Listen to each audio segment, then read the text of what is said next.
Hello everyone. सो आज हम start करते हैं कॉन्स्टिट्यूशन। कॉन्स्टिट्यूशन में मैं आपको सबसे पहले ये बताऊंगी कॉन्स्टिट्यूशन होता है क्या है। बेसिकली मैं एक सीरीज स्टार्ट कर रही हूँ जिसमें आपको मतलब मैं बताऊंगा अब बाय वन वन आर्टिकल्स करके मैं डालूंगी पढ़ाऊंगी।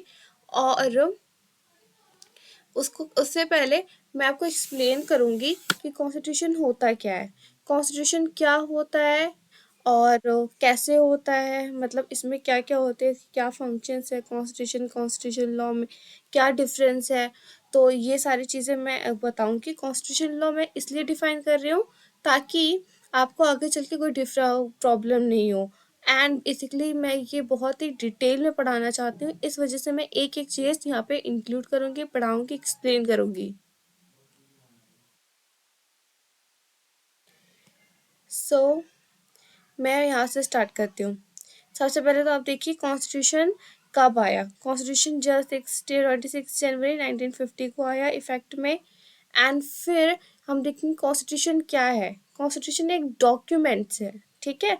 कॉन्स्टिट्यूशन एक डॉक्यूमेंट्स है which having a special legal सेंटिटी। Special legal सेंटिटी का मतलब है विशेष कानूनी मान्यता, लीगल रिकॉग्नाइजेशन और अथॉरिटी रखना, ठीक है।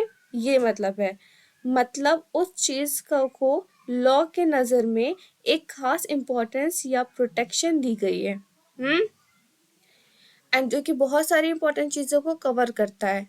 लाइक हमारे फंडामेंटल राइट्स को आप देख लीजिए, कवर करता है कि नहीं, कितना बचाता है, कितना सेव करता है।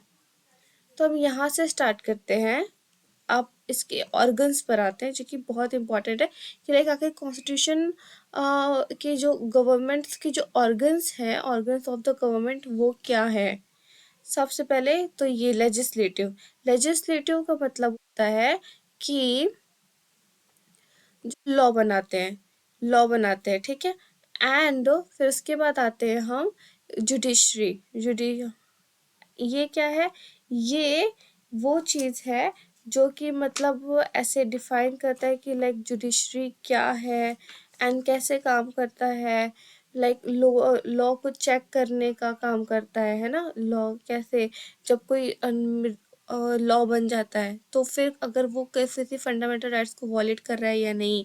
हाँ, डिस्पेंसिंग में मीन्स न्याय करने वाला दे है, या फिर विवाद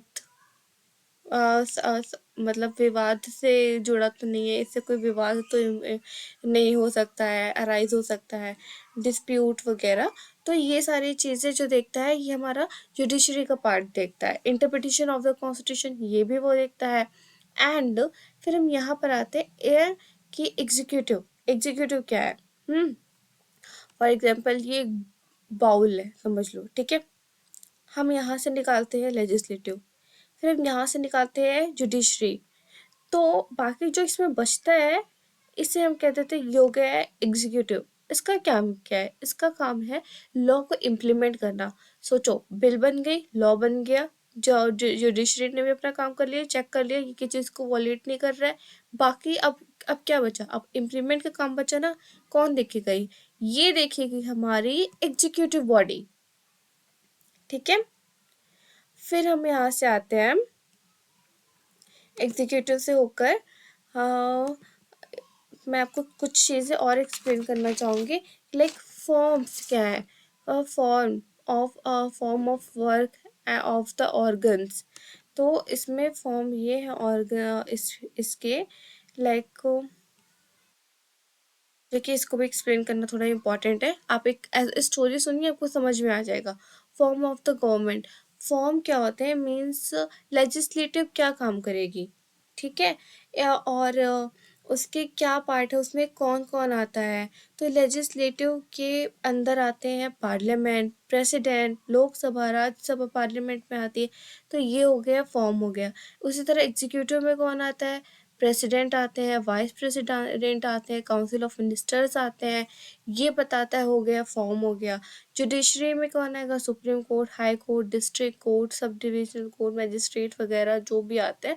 तो ये हो गया फॉर्म हो गया जुडिशरी का। तो ये भी कौन बताता है, ये भी ऑर्गन्स ऑफ द गवर्नमेंट है, और but organ of the government में फिर आप उसके नीचे जब आप आएंगे ना, आप देखेंगे तो यहाँ पे फॉर्म उसके आते हैं। समझ गए आप लोग? एंड इतना समझ में आ रहा है ना? ओके। तो और मैं इसको बताती हूँ प्रिंसिपल्स, फिर हम आएंगे principles of the government.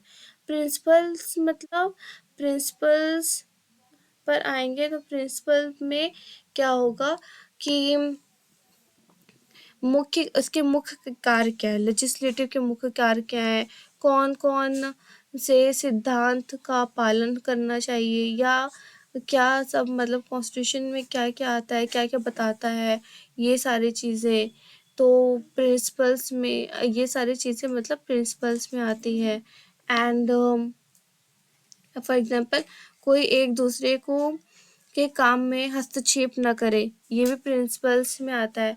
Government कि अगर कोई ऐसा करता है, किसी कोई इंटरप्ट करता है, किसी को बेवजह परेशान करता है, तो डॉक्यूमेंट्स हमारा फंडामेंटल राइट्स भी ये करता है ना कि लाइक देर जहाँ पर आपका राइट भी है, ड्यूटी भी है, कि आप लोगों को आपका राइट ये है कि आप सुकून से रहे, बट आपकी ड्यूटी ये है कि आप दूसरों को भी सुकून से रहने दे।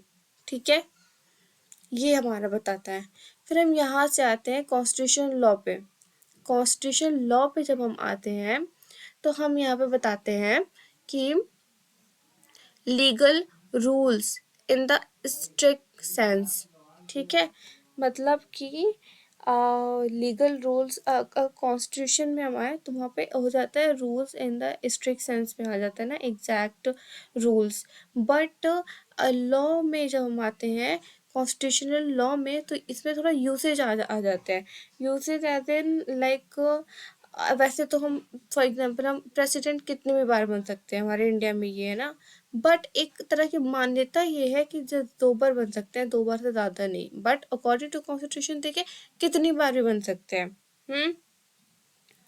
फिर और हम ये भी दे सकते हैं कि लाइक संविधान एक एक नियम की किताब है। बट संविधान मीन्स कॉन्स्टिट्यूशन, बट जो कॉन्स्टिट्यूशन लॉ है इन नियमों को लागू करने, नियम की किताब है जो कि, बट यह जो उसको लागू करना है, इनको लागू करना मतलब इन नियमों को लागू और समझने की जो प्रक्रिया है, ये कॉन्स्टिट्यूशनल लॉ में आती है। ठीक है,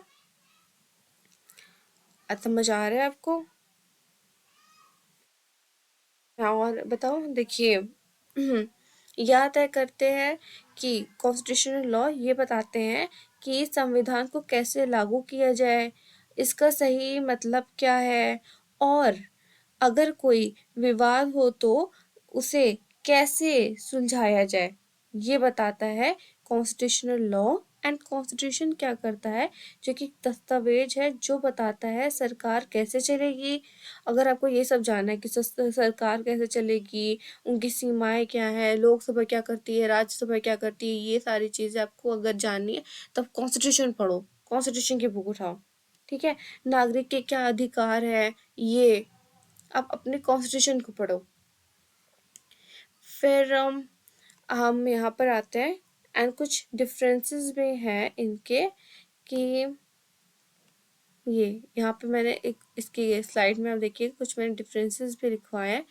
और ये मेरी पीपीटी है, और बहुत ही लाइक स्मूथली मैंने आपको ऐसे बता दिया है। एंड आज की क्लास बस यहीं तक है गाइस, क्योंकि मैंने आपको कॉन्स्टिट्यूशन क्या है, कॉन्स्टिट्यूशन लॉ क्या है, मीनिंग, ऑर्गन्स, फ्रेमवर्क बहुत अच्छे से इसके आप मैंने आपको समझा दिए हैं। अगर आपको एक बार में नहीं समझ में आया तो आप 2-3 बार वीडियो देखें, बिकॉज मैंने बहुत अच्छे से समझाया है। एंड फिर आप आगे जाएं, जब आप आगे जाएंगे तब आपको समझ में आ जाएगा।